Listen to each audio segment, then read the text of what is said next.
À une de l'actualité, le système éducatif vers une paralysie totale. 48 heures de grève sont annoncées par le SADEF à partir de ce 18 novembre. À côté de G7, le syndicat autonome pour le développement de l'éducation exige le respect total des engagements pris par l'État, entre autres l'arrêt de la surimposition de leur salaire. Le taux de prévalence du diabète prend des proportions inquiétantes à Tivaouane, 5,2, un taux supérieur à la moyenne nationale. Une journée de dépistage a été organisée à l'hôpital Mame Abdoul Aziz Dabakh. À suivre l'analyse de Cheikh Sadibou Diarra après la défaite essuyée par le Sénégal face au Brésil ce samedi 2-0. Une rencontre amicale de revanche époustouflante après plus de 20 matchs sans défaite pour le Sénégal. Voilà pour les titres, le développement c'est dans un instant.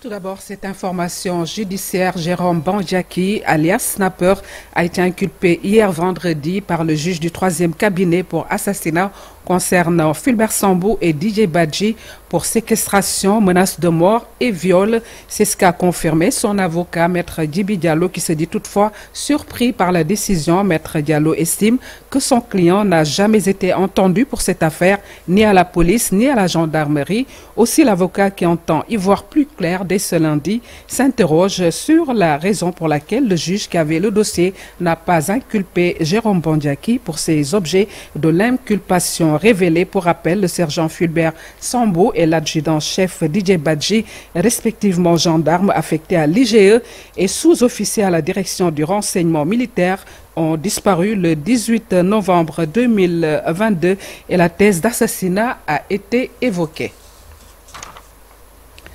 La reddition des comptes est une demande et il faut que les autorités accélèrent les procédures pour faire la lumière sur les violences de 2021 et 2024.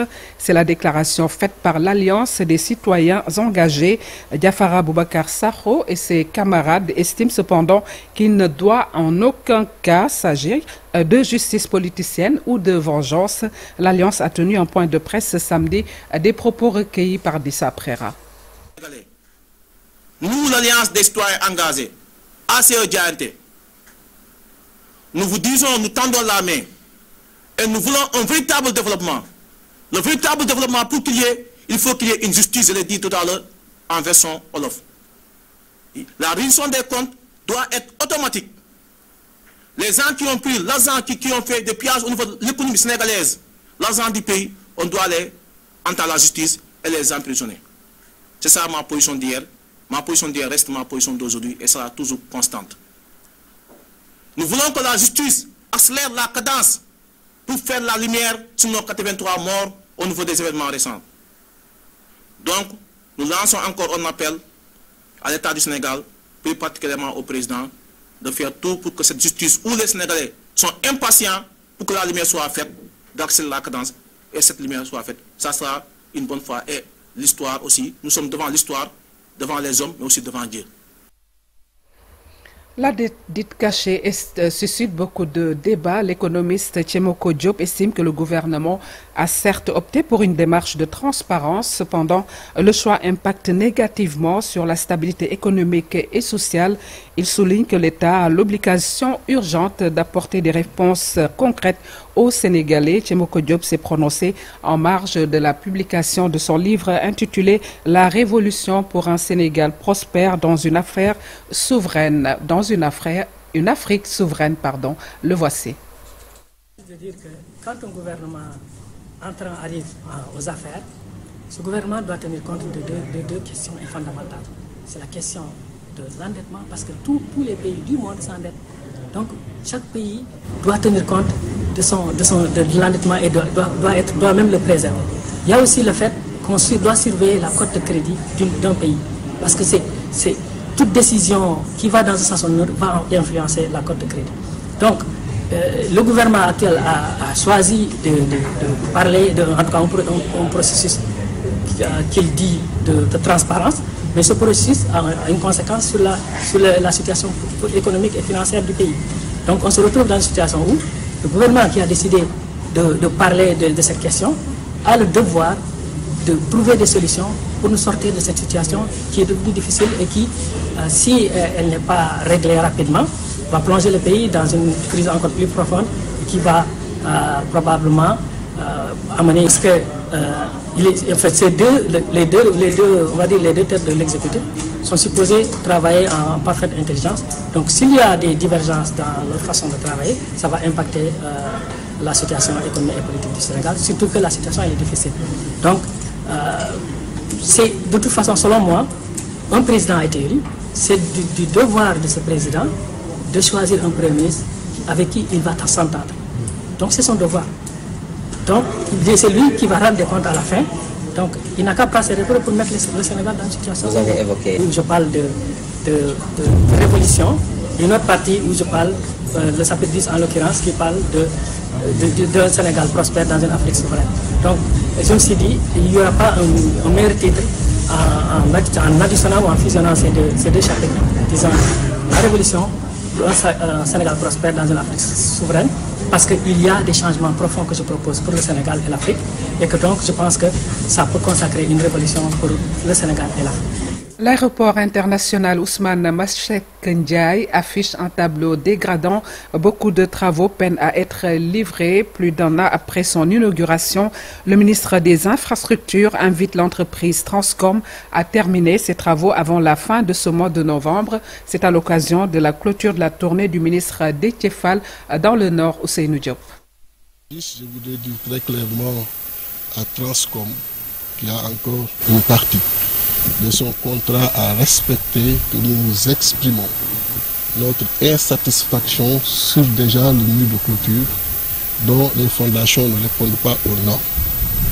Sur une partie du périmètre, on a constaté qu'il y a une possibilité, avec le type d'infrastructure qui a été réalisé, il y a une possibilité que les animaux puissent traverser et ça pose un risque sérieux aux avions, aussi bien lors de leur décollage que de leur atterrissage. C'était ici de dire très clairement qu'avec les directeurs des infrastructures aéroportuaires, nous attendons qu'une solution soit trouvée d'ici la fin du mois. Le cas contraire, nous allons prendre toutes nos responsabilités.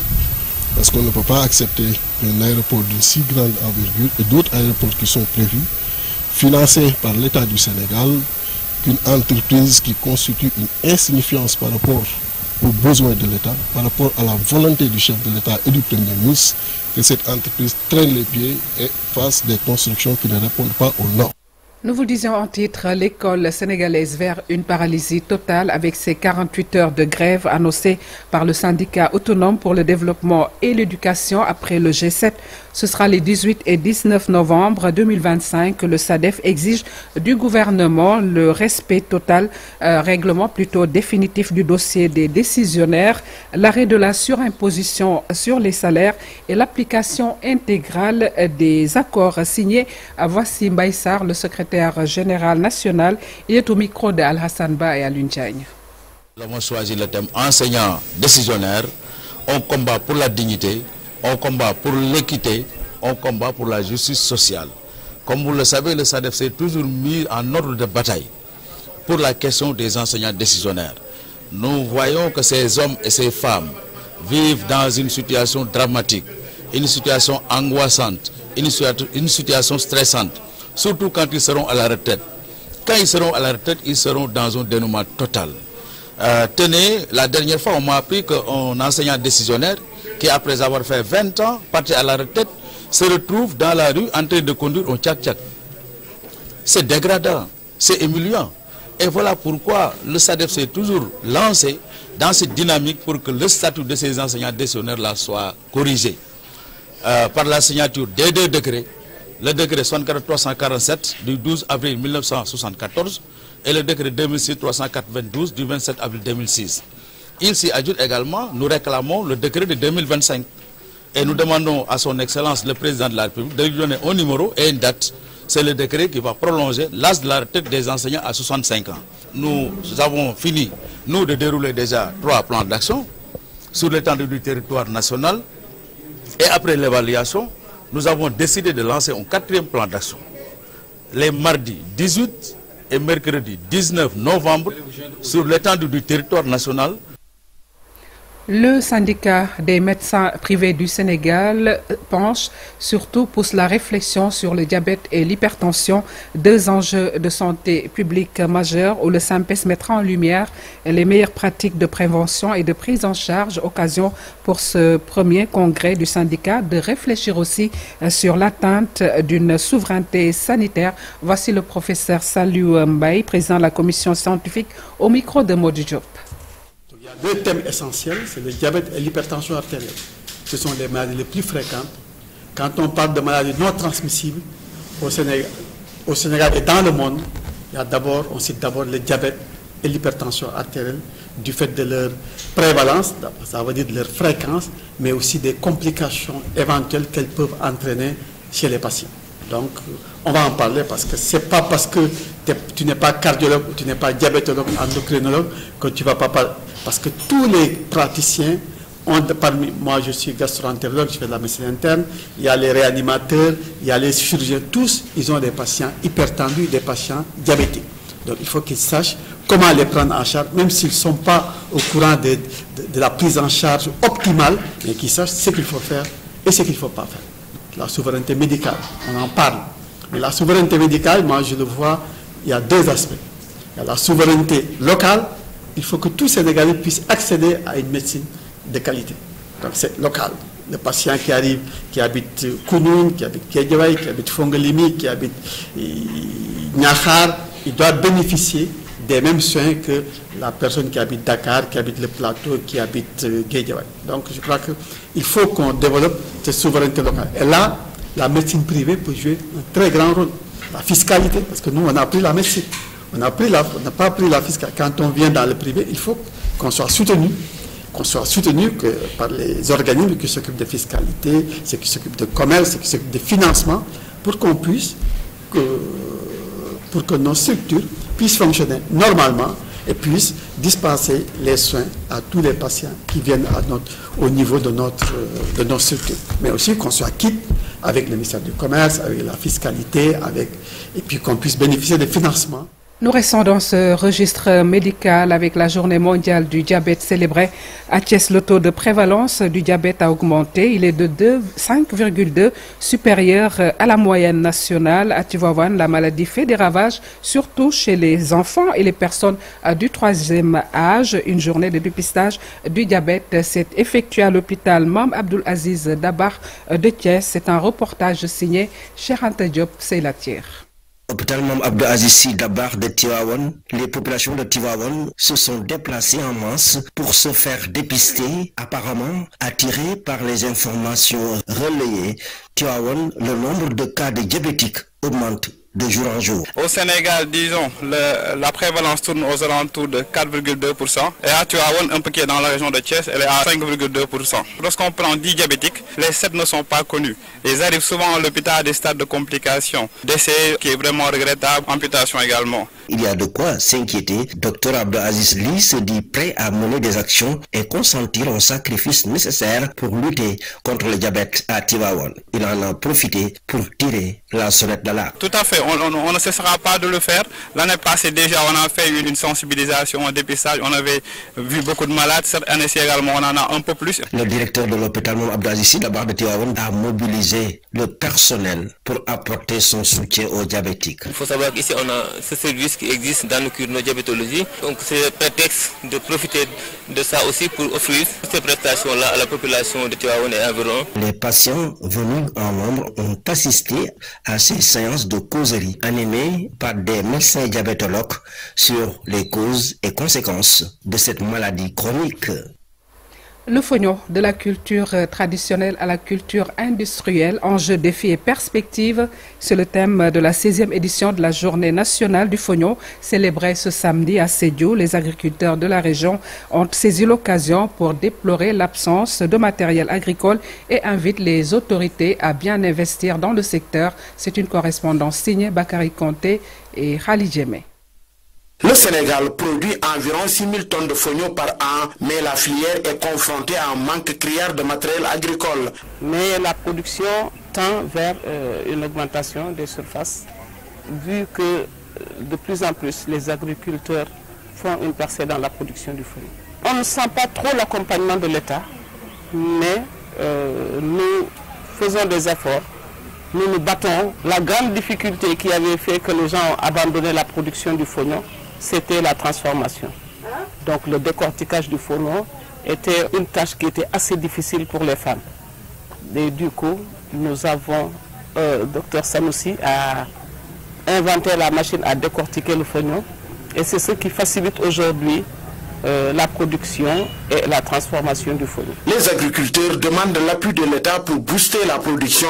Donc on est obligé de prendre le relais qu'il a voulu. Lui, il a voulu que le fonio puisse développer dans la région de Sédhiou. Même quand tu vas à la boutique, vous allez acheter du fonio comme vous achetez le riz à la boutique. Donc cet défi-là qu'on est en train d'essayer, est-ce qu'on pourra le soulever? Un forum a été tenu ce samedi. Les acteurs sont largement revenus sur l'industrialisation du secteur. Dans le cadre donc, du forum de cette journée, nous avons réfléchi sur beaucoup de choses, surtout en ce qui concerne les techniques à développer pour l'industrialisation du fonio. Et nous avons pu constater qu'il est possible de faire en sorte que des moissonneuses batteuses puissent être mises en place afin de faciliter donc, la récolte du fonio. Et nous avons pu également réfléchir sur les possibilités d'aller vers l'industrialisation. Plusieurs activités ont été menées lors de cette journée, forum, exposition, rencontre de partenaires entre les acteurs du secteur, entre autres. L'actualité, c'est aussi ce litige à Hann-Bel-Air. La tension monte entre promoteurs immobiliers et population. L'érection d'un mur dans une ruelle utilisée comme voie publique suscite la colère des habitants et des propriétaires de garages mécaniques.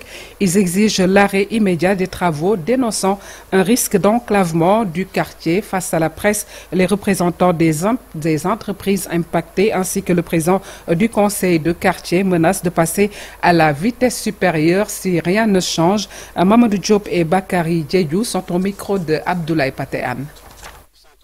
Donc il faut qu'on nous respecte. Il faut qu'on nous respecte. C'est à nous, chaque fois, c'est à nous de dire à nos jeunes, il faut rester calme, nous sommes une zone industrielle, nous ne devons pas le faire le banditisme et autres. Mais cette fois-ci, on ira plus loin. On va faire en face avec ces gens-là et combattre ces fléaux-là. Donc, comment on peut fermer une route? Il y a une seule voie qui est là, un contournement.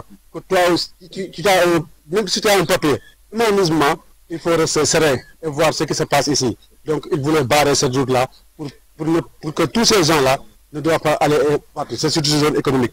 Où nous sommes même, c'est une voirie. Il y a même le réseau de l'ONAS qui passe ici. Il y a aussi la Sénélec qui est là. Donc si on arrive aujourd'hui, on veut barrer ça.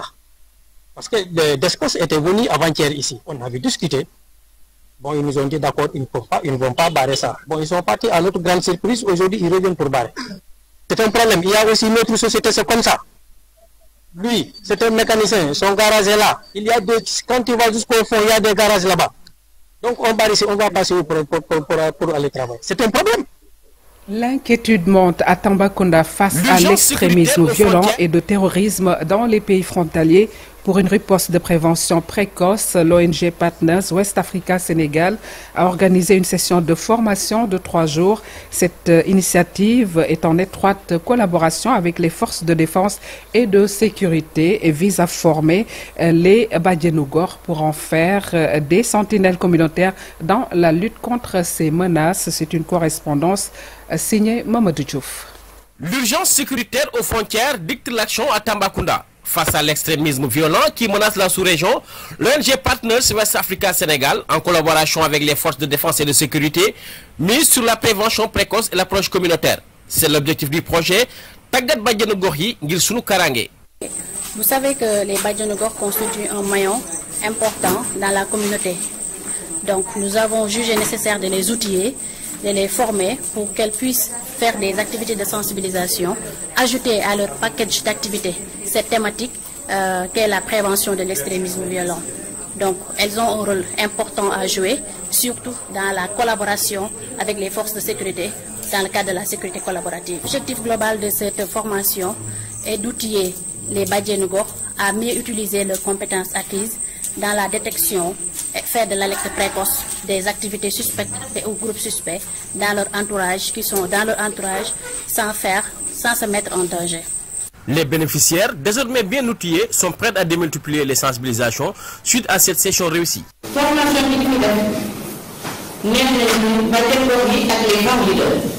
Avec cette formation, nous comprenons mieux comment repérer les signes, comment écouter et comment alerter. Notre rôle de marraine prend une nouvelle dimension, celle de sentinelle pour la paix et la sécurité de nos enfants. Le commissaire Babacar Sarr, participant à cette session de formation, s'est félicité de l'initiative. Selon lui, de telles activités aideront grandement les forces de défense et de sécurité à mieux lutter contre les menaces actuelles. Donc nous nous réjouissons qu'il y a d'autres leviers qui nous permettent de mieux asseoir cette politique sécuritaire, notamment les Badiane Gox et les autres acteurs que vous formez. En toute sincérité, c'est nous qui bénéficions de cette formation. Parce que, comme l'a dit le lieutenant, une alerte précoce nous permet de réagir vite et de cerner les menaces qui nous entourent. À Tambacounda, la menace est réelle. Mais en formation Badiane Gox, la communauté se dote d'un bouclier de prévention. Un engagement citoyen essentiel pour la sécurité aux frontières du Sénégal. À Saint-Louis, les 200 ans de l'église cathédrale bientôt fêtés en prélude à l'événement, la communauté chrétienne a célébré le 197e anniversaire de la consécration de l'église, un moment de communion et de prière pour les fidèles, nous dit Ousseynou Diop. La cathédrale a célébré le 197e anniversaire de la consécration de son église qui aura bientôt 200 ans. Cet événement marque le cheminement vers la commémoration des 2 siècles d'existence de l'église cathédrale. Pour abbé Jean-Luc Colly, le curé de la cathédrale de Saint-Louis, l'église est un lieu de rassemblement pour symboliser l'unité des fidèles. Oui, la cathédrale, vous savez, a un symbole très important dans l'église pour célébrer. C'est le symbole de l'unité. Et aujourd'hui, nous avons eu beaucoup de représentations. Les autres églises sont venues s'associer à nous de la cathédrale pour fêter notre saint patron. Une occasion de la communauté de louer le Seigneur par son saint patron et de marquer ce temps fort de sa vie par le partage et l'unité profonde et volontaire entre les croyants, fondée sur l'amour mutuel et le partage de la foi en Jésus-Christ. Le parrain de l'édition, Jean-Sébastien Djoumek Diatta, professeur à l'Université de Dakar, a encouragé les autorités sénégalaises à s'inspirer de l'humanisme du Saint-Louis. Donc c'est qu'en fait, il est revenu sur comment les autorités doivent agir pour plus d'humanisme, pour plus de foi, pour accompagner un peu les administrés et les populations dans leur épanouissement personnel. Donc l'exemple de Saint-Louis peut être donné à nos autorités du pays, le président de la République et le Premier ministre, pour qui nous prions pour la réussite de la mission et qu'ils puissent s'inspirer de la vie de Saint-Louis à travers ses œuvres, à travers ses œuvres de charité. La cathédrale de Saint-Louis est l'une des premières cathédrales construites en Afrique occidentale française. L'évêque, dans son homélie, a prié pour que la paix règne dans notre pays et dans le reste du monde. L'actualité sportive à présent en football, c'est la fin de la série d'invincibilité de l'équipe nationale du Sénégal et de son sélectionneur Pape Thiaw. Les Lions sont battus par le Brésil sur un score de 2-0 dans une rencontre amicale disputée à Londres en Angleterre. Une défaite logique pour le Sénégal étouffée en première période. Compte rendu, cher Sadi Boudjara. Dans un 4-3-3 au léger accent défensif, à l'entame de la partie, le Sénégal est complètement passé à côté de sa première période. Bousculés par un pressing intense des Brésiliens, les Lions sont acculés dans leur camp durant les 30 premières minutes. Une domination brésilienne concrétisée par l'ouverture du score par Estevao à la 28e minute. Les protégés de Carlo Ancelotti desserrent un peu l'étau par la suite. Les Lions respirent un peu, mais pas longtemps. Sur une belle combinaison, sur coup franc, le Brésil double la mise grâce à Casemiro. 2-0, c'est le score à la pause, en dépit de quelques attaques des coéquipiers de Sadio Mané. C'est sûr qu'on va progresser sur ce qu'on a vu aujourd'hui sur notre début de match, mais après il y a des choses que je ne veux pas dire que c'est à cause de aujourd'hui qu'on a perdu, qu'on va mettre la faute sur ce genre de choses. Donc on est arrivé, je pense qu'à 40 minutes du match, pour arriver le temps que nos joueurs se préparent, et il y a eu tout ça, le temps qui rentre dans le match, c'est pas du tout facile. Bon, voilà, après quand vous parlez RDC, je ne pense pas qu'on était bien en place. Donc quand on regardait sur la physionomie du match, je pense que l'équipe était bien en place. Et aussi contre l'Angleterre, c'est sûr on a fait une faute technique qui nous a coûté cher. Et face à des équipes de ce calibre, c'est sûr quand on fait des fautes techniques, surtout dans la dernière zone, la zone basse, souvent on peut payer cash. Et contre l'Angleterre c'était le cas, mais je pense que mon équipe joue le match du début à la fin comme il faut. Le sélectionneur Pape Thiaw tente de dynamiser son équipe en faisant entrer l'attaquant Nicolas Jackson à la place du milieu de terrain, Pape Matar Sarr. Entre autres réaménagements qui participent à donner une deuxième période plus équilibrée. Les tentatives des Lions vont être infructueuses. Un seul cadré sur leurs 14 tirs. Le Brésil s'impose finalement 2-0. La fin de la série d'invincibilité du Sénégal après 26 rencontres. Le premier revers aussi de Pape Thiaw sur le banc des Lions après 16 matchs. On s'attendait à un match très difficile face à une belle équipe du Brésil. Mais on a répondu présent, mais malheureusement on a perdu. Et quand deux buts en première mi-temps face à ce genre d'équipe, c'est pas du tout facile de revenir. Mais en deuxième mi-temps, on a vu un autre visage de l'équipe qui a montré vraiment de belles choses. Qu'on aurait dû revenir, au moins marquer un but dans ce match, on méritait. Mais voilà, et maintenant il faut continuer à travailler. On est dans la continuité, on a des choses à corriger, comme on dit, c'est des matchs amicaux, ça sert à ça. Le Sénégal a l'occasion de reprendre le chemin de la victoire face au Kenya ce mardi. Toujours en football, l'équipe nationale U17 s'arrête en 16e de finale de la Coupe du Monde de la catégorie maison. Pape Lamine Conté qui regrette les déchets techniques et les mauvais choix des partenaires de Vincent Gomis. Le voici au micro de Cheikh Sadibou Diarra. C'est une déception. Moi, je ne m'attendais pas à cette victoire. C'est vrai, nous avons connu des moments importants dans le match où penalty sifflé annulé, un but annulé. C'était des moments très importants qui auraient pu permettre à l'équipe sénégalaise de revenir et de même gagner. Bon, ce qu'il faut déplorer, c'est vraiment le problème de justice. Le Sénégal nous a habitués à mieux dans les petites catégories. Et là, il faudra faire une évaluation systématique parce que je pense que le Sénégal avait la possibilité d'aller un peu plus loin dans cette aventure. Voilà qui met fin à cette présente édition réalisée par Daniel Diouf, Pape Maguette Diakhaté, Djamil Sy, Moutagali et Idrissa Touré. Merci de l'avoir suivi. Excellente suite des programmes sur la télévision Leader. Au revoir.